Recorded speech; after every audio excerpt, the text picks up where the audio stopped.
start on your edge. This is going to be a slightly rounded chisel. Hit the corner a little bit.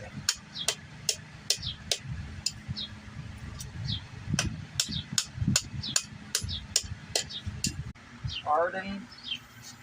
Coat of wax. Sharpen that up.